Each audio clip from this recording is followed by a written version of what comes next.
नमस्कार दोस्तों, मार्केट की बात करते हैं। सेंट्रल बैंक ऑफ इंडिया की बात करते हैं। नतीजे आने वाले थे Q3 FY23 का रिजल्ट आने वाला था 18 जनवरी 2023 को। तो अपडेट आ गया है। तो सेंट्रल बैंक ऑफ इंडिया के नंबर्स को चेक करते हैं। इंटरेस्ट अर्न की बात करेंगे, प्रॉफिट की बात करेंगे, प्रोविजन की बात करेंगे और इम्पॉर्टेंट पॉइंट ग्रॉस एनपीएज और नेट एनपीएज की बात करेंगे, ईपीएस की बात करेंगे।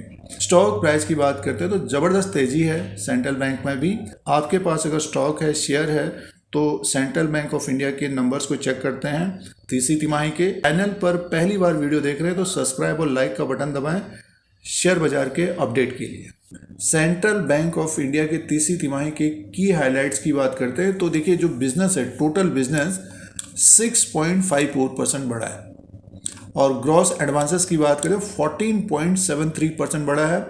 2,08,921 करोड़ का है, सालाना है ये। और ऑपरेटिंग प्रॉफिट 44.21% बढ़ा है, 1,807 करोड़ का है।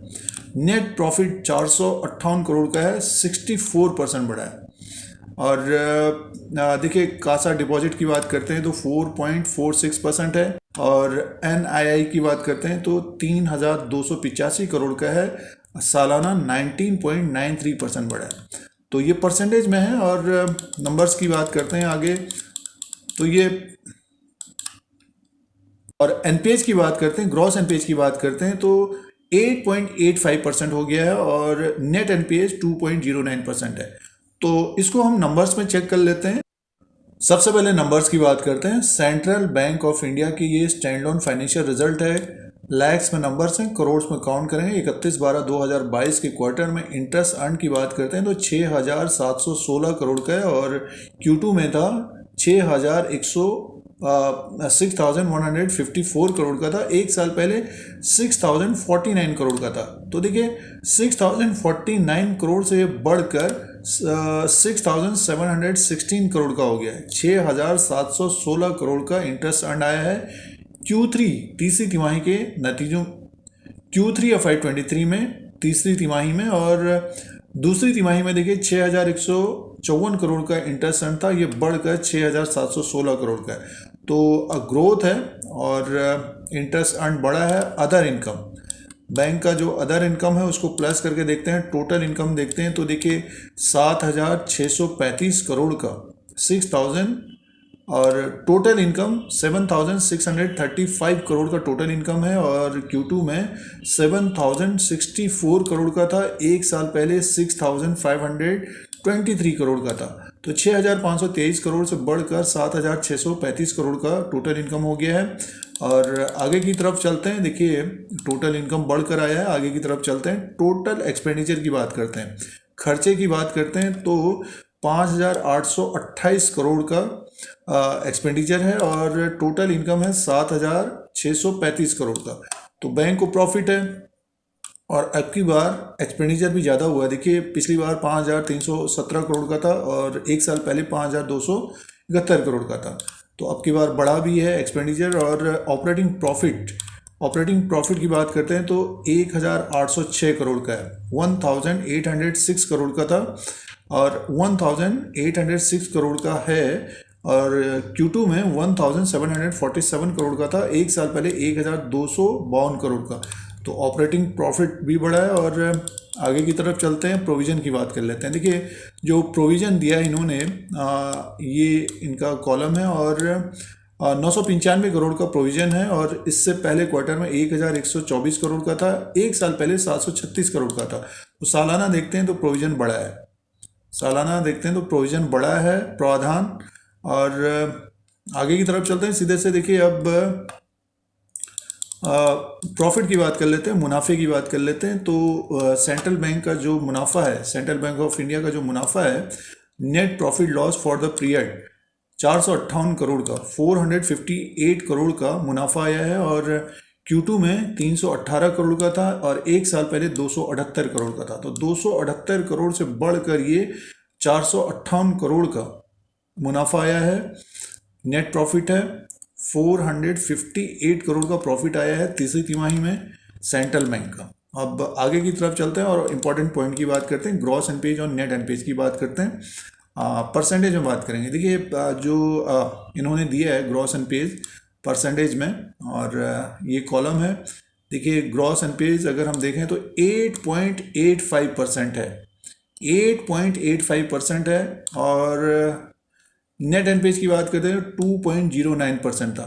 तो ग्रॉस एनपीएज की बात करते हैं, देखिए परसेंटेज में बात करेंगे 8.85% का ग्रॉस एनपीएज है। इससे पहले क्वार्टर में 9.67% का था, एक साल पहले 15.16% का था। तो ये घट कर देखिए 8.85% आ गया है। और देखिए नेट एनपीएज की बात करते हैं तो 2.09% है, 2.09% है। और Q2 में 2.95% था, 2.95% था। और एक साल पहले 4.35 और एक साल पहले 4.39% था। तो ये भी घटकर 2.09% आ गया है। तो एसेट क्वालिटी में एक तरह से सुधार हुआ है। अर्निंग पर शेयर की बात करते हैं, देखिए सेंट्रल बैंक ऑफ इंडिया का जो अर्निंग पर शेयर है 0.53 का है, और Q2 में 0.37 का था, और एक साल पहले 0.32 का था। तो अर्निंग पर शेयर भी बढ़ा है सेंट्रल बैंक का। और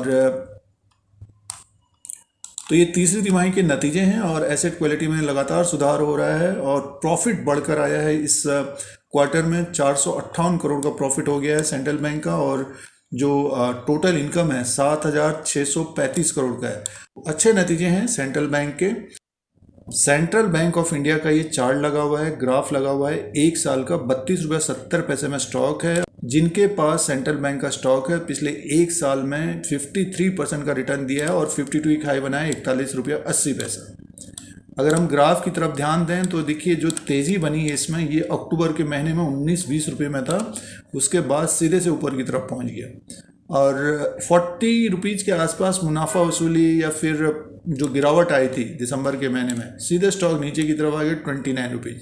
कोई भी शेयर अगर 3-4 महीने में दुगना होगा तो मुनाफा वसूली और मार्केट में अगर गिरावट आती है तो सबसे पहले इन शेयरों में बड़ी गिरावट आती है, जैसे कि सेंट्रल बैंक में ये दिसंबर के महीने में हुआ। 32.70 में स्टॉक है। तो आगे की बात करते हैं, देखिए जैसे कि अब ये 35-36 के ऊपर क्लोजिंग देगा, तब ये अपने 52 वीक हाई को ब्रेक कर सकता है। टेक्निकली तेज़ी तो बनी है, जब तक ये 30 रुपये के ऊपर 29 रुपीज़ के ऊपर है, 29-30 रुपये के ऊपर है, तब तक एक तरह से तेज़ी रहेगी इसमें। नतीजे भी अच्छे हैं। तो जब स्टॉक ऊपर की तरफ जाए तो अपना फैसला लेना चाहिए हमें करना क्या है, क्योंकि देखिए अक्टूबर के महीने में 19-20 रुपये में था, मीन्स पिछले जो नतीजे आए थे। तो फंडामेंटली एक तरह से सुधार हो रहा है। जो जिनके पास समय है तो समय देना चाहिए सेंट्रल बैंक में, बट ये कि एक टारगेट भी होना चाहिए कि हमको कितना प्रॉफिट चाहिए। और फिलहाल जो नतीजे हैं अच्छे हैं, तो नेक्स्ट 1-2 क्वार्टर में अगर ग्रॉस एनपीए नेट एनपीए कम होंगे तो स्टॉक में फिर से तेज़ी होगी। जब स्टॉक नीचे की तरफ हो तब देखना चाहिए। फिलहाल पीएसयू बैंकों में एक तरह से तेज़ी बनी है, तो जिनको प्रॉफिट, तो स्टॉक जब ऊपर की तरफ जाए तो अपना निर्णय लेना चाहिए, फैसला लेना चाहिए कि हमको कितना प्रॉफिट चाहिए। तो नतीजे हम लोगों ने देखे अच्छे हैं। टेक्निकली एक तरह से 30 रुपये के ऊपर है तो बुलिश मोड बना हुआ है, 30 के नीचे अगर ये क्लोजिंग देगा तो इसमें फिर और गिरावट बढ़ सकती है। तो ये चार्ट पैटर्न के अनुसार है, साल भर का जो चार्ट है, और सेंट्रल बैंक के तीसरी तिमाही के नतीजों का अपडेट था। इस तरह के वीडियो देखने के लिए धीरज सिंह के स्टॉक्स को सब्सक्राइब करें, लाइक करें, शेयर करें, कमेंट करें।